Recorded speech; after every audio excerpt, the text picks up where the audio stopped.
businesses and in life. And when these challenges arise, please remember that not to be too hard on yourself. Keep your faith strong and close to your heart. You will overcome every obstacle. And trust that there is a bigger and better plan for you. And know that nothing will ever more than you forget. Your children, your parents, your sisters, and friends will always be there to support you. Never forget you can become anything that you want.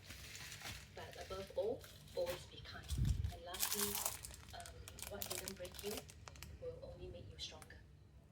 Yeah, that would be the letter to my younger self. Thank you so much for sharing those words. I think they're very heartfelt and obviously they mean so much to you.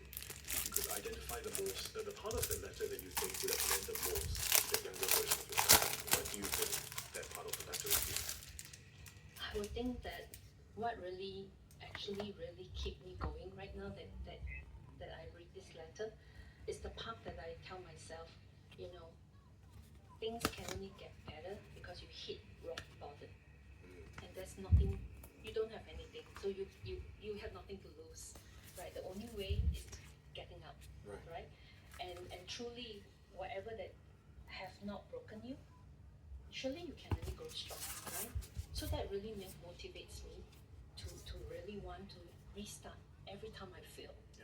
Yeah. That is such a rousing attitude to have, to hear you say that because of a lived experience. Yeah. At the same time, I'm also curious. You talk about hitting rock bottom. You hit rock bottom once. You try to do something again. You hit rock bottom again after that second attempt.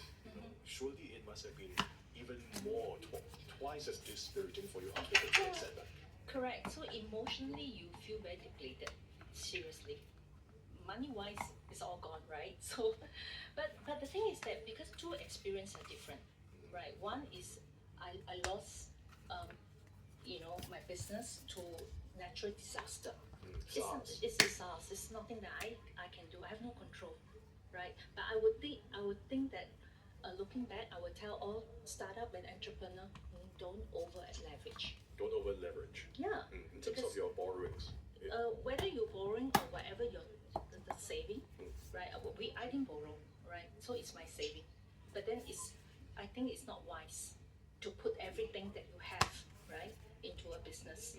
And not only that, it's like I think as a whole, myself and my other partners, what we did wrong is that we were too over optimistic, like really optimistic. When we make money, we didn't set aside enough, right?